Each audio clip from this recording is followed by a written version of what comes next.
कई बार बहाने से भी बात नहीं बनती। एक के घर मेहमान आए जाए नहीं, और बेचारा घर वाला संकोची कुछ कहे नहीं। 5-7 दिन हो गए। एक दिन पति पत्नी से बोला कि देवी, ये मेहमान तो जाता ही नहीं, कोई उपाय। पत्नी बोली, और खिलाओ पिलाओ और सम्मान करो, काहे को जाएगा वो। देखो देखो, ये व्यंग मत करो, तो उपाय बताओ। पत्नी बोली, उपाय तो है 3 मर्ज, उपाय 1। बुखार हो, जुखाम हो, मेहमान हो। ज्वर जुखाम और पाहुना, ज्वर जुखाम और पाहुना, इनका एक उपाय, लंघन दे दो तान के फिर न वापस आए। लंघन दे दो, बुखार नहीं आएगा। लंघन दे दो, जुखाम नहीं आएगा। लंघन दे दो, मेहमान नहीं आएगा। हाँ, ये बात तो ठीक है, लेकिन अब हम लोग भोजन बनाएं उसे ना दें तो एक दिन ना बनाओ। तो नहीं बनाने का तो कोई कारण होगा। झगड़ा, हम लोगों में झगड़ा होते नहीं, झूठा ही झगड़ा कर लो। अब बाहर वाले कमरे में मेहमान बैठा, भीतर जोर जोर से इन्होंने झगड़ा करना शुरू किया। पति ने डांटना शुरू किया, और पत्नी ने, जब देखो तब मुझे डांटते रहते, और आज भोजन ही नहीं बनाऊंगी मैं। पति बोला, बनाना ही मत, मैं कोई मर नहीं जाऊंगा एक दिन भूखे। अब जो झगड़ा शुरू हुआ, और मेहमान ने सुना कि आज इन्हीं को नहीं मिल रहा है, तो उसने अपना थैला उठाया, गया। पत्नी ने देखा कि गया, पति ने देखा गया। सो पति बोला, आप काहे को रो रही हो? हमने कोई सच्चा डांटा था? हमने तो झूठा डांटा था। सो पत्नी मुस्कुरा कर बोली, मैं कोई सचमुच रो रही हूं? मैं तो झूठे ही रो रही हूं। लेकिन आश्चर्य, तब तक मेहमान भीतर, हम कोई सच्चे गए थे? हम भी तो झूठे ही गए थे। कई बार प्रयास करने पर भी काम नहीं बनता। भगवान ने बड़ा प्रयास किया, पर केवट बोला, साफ साफ कहो, प्रभु धो लो। प्रेम पराधीन प्रभु की यह अभय वाणी सुनकर केवट गया, कठौते में जल भर लाया। आहा, उस दृश्य को आप देखें। कठौता एक और रख दिया, बाईं हथेली आगे बढ़ाई, श्री राघवेंद्र का दायां चरण रखा, और कठौते से जल छोड़ दिया, लगा धोने। मन में तो यही भाव है कि वही चरण, जिन चरणन ते निकसी सुरसरी। बड़े भाव से चरण धो रहा, लेकिन पता नहीं लगने दे रहा। श्री लक्ष्मण जी ने कहा, अच्छा केवट, बड़े भाव के कारण चरण धो रहे हो? केवट बोला, नहीं नहीं सरकार, हम तो नाव के कारण चरण धो रहे हैं, भाव के कारण नहीं। भगवान एक पांव से खड़े हैं, केवट बैठा। देवता भी आश्चर्य कर रहे हैं कि ऐसे भक्त तो देखे जो भगवान के सामने एक पांव से खड़े रहे, पर ऐसा भक्त नहीं देखा जिसके सामने भगवान ही एक पांव से खड़े रहे। बड़ी देर हो गई, भगवान ने कहा, केवट चरण धुल गए? केवट बोला, हाँ महाराज धुला तो, लेकिन तब तक भगवान ने चरण नीचे रख दिया। केवट बोला, गड़बड़ी कर दी, चरण गीला था, पहुंच तो लेने देते मेरी इस फटी दुपटी से, आपने पहुंचने नहीं दिया, गीला चरण धरती में रखा, धूल लग गई, दोबारा धोना पड़ेगा। लक्ष्मण जी बोले, हो चुके पार, चरण तो गीला रहेगा ही, इसमें धूल लगे इसे धुलाओ, उसमें लगे तो उसे धुलाओ, बस चरण ही धुलाते रहो, कभी दायां कभी बायां कभी। भगवान ने कहा, रुको रुको, केवट से पूछने दो। केवट, हम कब तक ऐसे ही खड़े रहे? केवट बोला, सुनो सरकार, गौतम तीय तारण अधम उदाहरण है, प्रेम से पगों को पखारन मोह दीजिए, और धोए चरण को बिनु पहुंचे धरनी में धरो, लागी रज फेर भ्रम दुगुन ना कीजिए। दोबारा मेरे भ्रम को उत्पन्न न करें। रेखन में जड़े कण केते देख देख धोऊं। भगवान बोले, हम एक पांव से कब तक खड़े रहें? आप एक पगते खड़े याते न खीजिए। जिन विचार जो एक ही पांव होता, वे भी तो किसी का सहारा लेकर खड़े रहते हैं, वृक्ष का, डाली का, किसी आदमी का, लाठी का। भगवान बोले, यहां कोई सहारा हो तो बताओ। केवट बोला, है, चाहो अवलंब तो विनीत जू, विलंब बिनु नाथ मेरे माथ पे सो हाथ धर लीजिए। भगवान कहते हैं कि देखो कैसी चतुराई है। लोग कहते हैं हमें सहारा मिल जाएगा अगर हमारे माथे पे हाथ रख दोगे, पर केवट कहता हमें नहीं, अगर आपको सहारा चाहिए तो हमारे माथे पे हाथ रखो। भगवान ने केवट के माथे पर हाथ रखा तो बरस सुमन सुर सकल सिहाही, यही सम पुण्य पुंज को नाही। चरण धुले। भगवान ने कहा भैया चरण तो धुल गए, हाँ तो अब पार करो। केवट बोला अभी नहीं, आपके लिए घाट का नियम थोड़ा ही तोड़ दूंगा। नियम क्या है? जो पहले आते हैं उन्हें पहले पार करता हूं, बाद वालों को बाद में। भगवान ने कहा तो हम ही तो आए यहां पहले, और पहले से कौन है जो पार ना हुआ हो? हमें तो नहीं दिखाई दे रहा। केवट बोला अगर आपको दिखाई पड़ ही गए होते तो पार ही ना हो गए होते। कौन है? हमारे पूर्वज। तो तुम्हारे पूर्वजों का उद्धार कैसे होगा? केवट हाथ जोड़कर बोला जैसे महाराज भागीरथ के पूर्वजों का उद्धार हुआ। महाराज भागीरथ के पूर्वजों के उद्धार के लिए गंगा जी का जन्म ब्रह्मा जी के कमंडल में हुआ, और आज मेरे पूर्वजों के उद्धार के लिए गंगा जी का जन्म मेरे कठौते में हुआ है। पद पखारी जलपान करी, आप सहित परिवार, पितर पार करी, प्रभु पुण्य मुदित गए उलई पार। पितरों को पहले पार किया। ये देखो प्रसंग कितना सुंदर संकेत करता है। श्रद्धा से एक शब्द बना है श्राद्ध। हम लोग उनका भी श्राद्ध करते हैं जो हमारे पूर्वज अब शरीर में नहीं है। पर एक व्यक्ति मरा, उसके 2 बेटे, मां बहुत कहेगा कुछ करो, बेटे कहते हम इस सब में विश्वास नहीं रखते, क्या फायदा, इससे क्या फायदा। मां ने एक दिन कहा कि पिता की अस्थियां गंगा जी में ही छोड़ आओ, 16 किलोमीटर दूर है, इससे क्या फायदा। मां बोली कि तुम विश्वास नहीं करते, पर जिनकी अस्थियां हैं वे विश्वास करते थे। छोटा बेटा बोला ठीक है हम चले जाएंगे। साइकिल से गया, थैले में पिता की अस्थियां लेकर 12 किलोमीटर दूर गया। एक नाला बह रहा था, कहां जा रहा, 4 किलोमीटर बाद गंगा जी मिल जाता है। बेटे ने सोचा नाला जा ही रहा, हमारे जाने की क्या जरूरत, वहीं छोड़ दी पिता की अस्थियां। लौट आया, मां ने कहा क्यों, पहुंच गई होंगी। रात्रि को उस व्यक्ति ने स्वप्न दिया कि ऐसे मूर्ख बेटे को भेजा, हमारी अस्थियां नाले में डालकर आ गया। मां ने बेटे को बुलाकर डांटा, क्यों रे पिता की अस्थियां नाले में डाल आया। बेटा बोला तुमसे किसने कहा, तुम्हारे पिताजी आए थे रात को सपना देने। तो भी उसने अपनी गलती स्वीकार नहीं की। बोला पिताजी का तो जिंदगी भर दिमाग खराब रहा, मरने के बाद भी पागलपन गया नहीं है। मां ने डांट कर कहा क्या पागलपन है। बेटा बोला 12 किलोमीटर इधर लौटकर सपना देने तो आ सकते थे, 4 किलोमीटर उधर नहीं जा सकते थे। यह हाल है। आज रक्त के संबंधों का पहले जैसा अर्थ नहीं है। आज रक्त के संबंधों का पहले जैसा अर्थ नहीं है। तर्पण भी मिल ही जाएगा, ऐसी भी कोई शर्त नहीं है। लेकिन केवट का प्रसंग हमें सिखाता है, पितर पार करी प्रभु पुण्य मुदित गए लई पार। और भगवान के चरण कमलों को देखकर गंगा जी भी हर्षित हैं। इन्हें तज ब्रह्म कमंडल में अटकी रही भटकी शिवशीष, वर्ष केते बिताए हैं। और जो चरण छूट गए थे,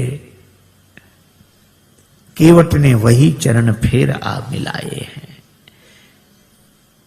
केवट ने भगवान को नाव में बिठाया। अब कह रहा है गंगा जी की बालुका में पहले श्री सीता जी, फिर श्री राम जी, फिर निखात राज गुह, फिर श्री लक्ष्मण जी। केवट ने उतरकर दंडवत किया, चरण पकड़े। लक्ष्मण जी बोले वाह, उस तरफ तो अकड़ रहे थे, इधर तो चरण पकड़ रहे। केवट ने कहा वो तो घाट घाट का तरीका है, उधर पार नहीं किया था तो अकड़ कर रोक सकते थे, अब तो पार कर दिया तो चरण पकड़ कर ही रोक सकते हैं। पर भगवान को लगा कि इसे कुछ दिया नहीं, लक्ष्मण जी बोले क्या बात है प्रभु? राम जी बोले इसे कुछ दिया नहीं। अरे और क्या देंगे? कठिनता से चरण धोकर मिले कुछ बिंदु विधि हर को, वो चरणामृत स्वयं केवट के घर जाकर लुटाते हैं। ब्रह्मा जी को जो अवसर मिला, शंकर जी को और जनक जी ने जो अवसर पाया, ये केवट को भी वही मौका मिला। और क्या दोगे? भगवान बोले धीरे बोलो लक्ष्मण, ने उतराई की कौन कहे, चरण धुलाई भी देनी पड़ेगी। चरण भी तो हमने अपने मतलब से ही धुलाए थे, लेकिन दें क्या? कुछ है नहीं। कितना अद्भुत है यह प्रसंग। श्री जानकी जी पिय ही की सी जान निहारी, मन मुंदरी मन मुदित उतारी। मणि मुद्रिका उतार कर प्रभु को दी, आप दे दो उतराई। राम जी सोच रहे हैं कि हमारे हाथ में कुछ है नहीं, केवट को दें क्या? पर श्री जानकी जी ने मन में सोचा और कहा कि प्रभु, मन ही मन कहा कि प्रभु आपके उस हाथ में नहीं, इस हाथ में तो है। श्री राम जी ने कहा कि तुम्हारा हाथ मेरा हाथ कब से हो गया? श्री जानकी जी ने कहा कि प्रभु जब से मेरे पिता ने मेरा हाथ आपके हाथ में दे दिया, उस दिन से मेरा हाथ आपका हाथ हो गया। उतार कर अंगूठी दी। यह आदर्श दाम्पत्य प्रेम का अनुपम उदाहरण। आप कल्पना करो, आज की परिस्थिति में अगर ऐसा होता, कोई घर छोड़कर वन में होता और साथ में पत्नी होती और उसे कुछ देना होता, तो बेचारे पति को ही कहना पड़ता कि वो ऐसा है, वो पत्नी के हाँ बोलो क्या बात, बोलो बोलो क्या ये अंगूठी। पत्नी क्या कहती, अपना तो सब बर्बाद कर ही बैठे, ऐसा स्वभाव। अब यही और बच्चे तो ले आग लगा दो, चाहे जो कुछ करो, ले यही होता। पर श्री जानकी जी कहती हैं नहीं। या कोई दूसरी भावना वाली देवी होती तो वो कहती अरे ये क्या देंगे, लो हम देंगे केवट, ले हो। पर श्री जानकी जी यह नहीं करती, राम जी को देती, प्रभु आप दे दो। भगवान ने कहा केवट उतराई ले लो, कहे कृपालु ले हो उतराई, केवट चरण गहे अकुलाई। महाराज नहीं चाहिए। भगवान ने कहा क्यों नहीं चाहिए? क्या तुम्हारे मन में इच्छा नहीं थी? इच्छा थी तब मिल नहीं रहा था, और अब मिल रहा है तो इच्छा नहीं। भागती फिरती थी दुनिया जब तलब करते थे हम, और छोड़ दी हमने तलब तो अब बेकरार आने को है। अच्छा तो तुम्हारे मन में इच्छा क्यों नहीं रही? केवट बोला मैं आपसे मांगने के लिए तैयार खड़ा था कि कहां तक औरों के सामने हाथ फैलाता रहूंगा। राम जी से मांगूंगा तो फिर और किसी से मांगना नहीं पड़ेगा। मैं आपसे मांगने के लिए तैयार खड़ा था। भगवान ने कहा फिर हम बिना मांगे अंगूठी दे रहे हैं, क्यों नहीं दे रहे हो? केवट बोला मेरा विचार बदल गया। कहा क्यों? आपने आते ही नाव मांगी नाव। केवट बोला ये सुनते ही मेरा विचार बदल गया कि जो मुझसे ही मांग रहा हो, अब मैं उससे क्या मांगू? वह तो बहुत बड़ा है जिससे आप कुछ मांगते हो, लेकिन दीन बंधु वह कितना बड़ा है? वह तो बहुत बड़ा है जिसे आप कुछ देते हो, पर वो कितना बड़ा जिससे आप भी कुछ मांगते हो। मांग कर बड़ा बना दिया है, दे दोगे तो छोटा बन जाऊंगा, बड़ा ही रहने दो। नहीं, भगवान ने कहा ये देने लेने की बात क्या, मजदूरी दे रहे हैं हम तो। केवट ने कहा मजदूरी हम उनसे लेते हैं जिन्हें हम पार करते हैं, जिन्हें हम पार करते हैं उनसे मजदूरी लेते हैं।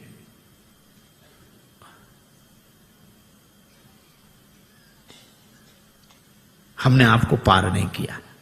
श्री राम जी बोले पार नहीं किया तो हम पार आए कैसे? केवट बोला यही तो हम पूछ रहे हैं, कैसे आए? भगवान बोले नाव से आए। केवट बोला नैया से आए। हाँ, ये नैया किसकी थी? केवट तुम्हारी। केवट बोला यही तो हम कह रहे हैं कि नैया तो हमारी ही पार लगी है। आप पार होने के लिए नहीं आए थे, हमारी नैया पार लगाने के लिए आए थे। आपने चरण रख दिया तो हमारी नैया पार लग गई। उतराई तो हमें देनी चाहिए, दे नहीं सकते तो ले कैसे लें। इसलिए प्रभु नहीं चाहिए। भगवान ने कहा करे ले लो। केवट बोला कि प्रभु वैसे भी नहीं ले सकते, हमारी आपकी बिरादरी एक है, हम लोग सगे भाई हैं। भगवान ने लक्ष्मण जी की तरफ देखा कि सुन रहे। लक्ष्मण जी बोले अभी क्या और मोह लगाओ भाई, पता नहीं क्या क्या बनेगा वो अभी। भगवान ने कहा लक्ष्मण अभी पूछते हैं। केवट से कहा कैसे भाई? केवट ने कहा कि मैं गंगा तट का माझी हूं, तुम भवसागर के केवट हो। मैं इस भव सरिता के तीर में हूं, मैं इस सुरसरी के तीर में हूं, तुम उस भव सरिता के तट हो। आपका भी काम पार करना, मेरा काम भी पार करना। तो मजदूर कहीं मजदूरों से मजदूरी लेते हैं भैया, मल्लाह कहीं मल्लाहों से मल्लाही लेते हैं भैया। भगवान बोले तो हम किसी का कर्ज नहीं रखते। केवट बोला हमारा रख लो। क्यों? चुकाने दोबारा तो आ जाओगे। भगवान बोले हम ना आए तो? केवट बोला हम वसूल करने आ जाएंगे। कहां वसूल करने आओगे? केवट ने कहा अपने को ऋणी समझते हो तो ऋण तुम वहीं चुका देना। मैंने तुमको है पार किया, तुम मुझको पार लगा देना। मैंने पार किया, उतराई नहीं ली। प्रभु आप भी पार कर देना। मेरे पास उतराई देने के लिए क्या होगा? भगवान ने कहा सो तो होगा ही, लेकिन ले लो। केवट बोला आज मुझे क्या नहीं मिल गया? नाथ आज मैं काह न पावा, मिटे दोष दुख दारिद्र दावा। दोष मिट गया, मेरे पितरों का उद्धार हो गया तो पितृ दोष मिट गया। आप मेरी अटपटी बात सुनकर मुस्कुराने लगे तो मेरा दुख मिट गया, और आपने मुझसे नाव मांगी तो मेरी दरिद्रता मिट गई। सचमुच ये निराले भक्त होते हैं जो कुछ नहीं मानते। श्री बिंदु जी महाराज ने लिखा है इश्क एक तरफा में यूं मशरूर हो जाऊंगा मैं, श्याम तुम होगे क्षमा काफूर हो जाऊंगा मैं। और मैं अगर मांगू जो तुमसे मुझको तुम देना न कुछ, वरना फिर प्रेमी नहीं मजदूर हो जाऊंगा मैं अगर देखूं तो देखूं, मैं अगर चाहूं तो चाहूं, तुम न मुझको चाहना। तुमने अगर चाहा तो फिर मगरूर हो जाऊंगा मैं अगर देखूं तो देखूं, तुम न मुझको देखना। तुमने अगर देखा तो फिर मशहूर हो जाऊंगा मैं। और मैं अगर तड़पूं तो दृग से बिंदु टपकाना ना तुम, वरना आंखों से तुम्हारे दूर हो जाऊंगा मैं। कुछ नहीं चाहिए, कुछ नहीं चाहिए। लक्ष्मण जी ने कहा कि मैं कहता हूं। लक्ष्मण जी बोले केवट ले ले ले ले उतराई। केवट बोला सरकार में वचन दे चुका था ना नाथ उतराई चाहो। लक्ष्मण जी बोले भगवान को भी वचन का प्रवचन दिए जा रहा है, ले ले उतराई ले ले ले ले। केवट ने हाथ जोड़कर कहा छोटे सरकार, हमारा वचन आपके बाण की तरह नहीं है जो धनुष पर चढ़ तो जाता है और फिर उतर जाता है। लक्ष्मण जी बोले ये वचन कौन सा बाण से कम है? प्रभु आप ही बात करो इससे।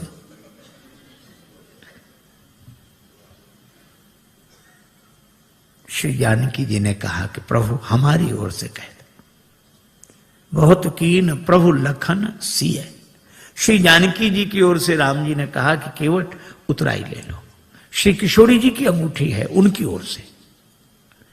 अब तो हंसते रहने वाला, हंसाते रहने वाला केवट भावुक हो गया, नेत्र भर आए, हाथ जोड़कर बोला प्रभु मैंने आपको पार बाद में किया है, पहले आपके चरण धोए और मुझसे पहले भी आपके चरण किसी ने धोए थे, महाराज जनक ने। और महाराज जनक ने आपके चरण धोकर अपनी बेटी जानकी आपको अर्पित कर दी। मैं कैसा चरण धोने वाला जो उसी बेटी की अंगूठी उतराई में ले लूं? मैं दे नहीं सकता तो ले कैसे लूं? केवट के आंसू भर आए। और श्री जानकी जी को गंगा जी किनारे भी अपनी मिथिला याद आ गई। भगवान ने कहा केवट तुम कुछ नहीं लेते तो मुझे दे दो। प्रभु आपको क्या दूं? मुझे आज्ञा दो तो मैं जाऊं आगे। केवट ने कहा कि प्रभु इतने काम सब अटपटे उल्टे होते रहे, तो एक काम और, क्या आप ही मुझे भेज दो। क्यों? ताकि मुझे ये लगे कि भगवान मेरे घाट पर है, कहीं नहीं गए हैं, मैं इसी भाव में डूबा रहूं। और फिरती बारनाथ जो देवा, सो प्रसाद में सिर धरी लेवा। बहुत कीन प्रभु लखन सिए, नहीं कछु केवट ले, विदा कीन करुणा यतन भगति विमल बर दे।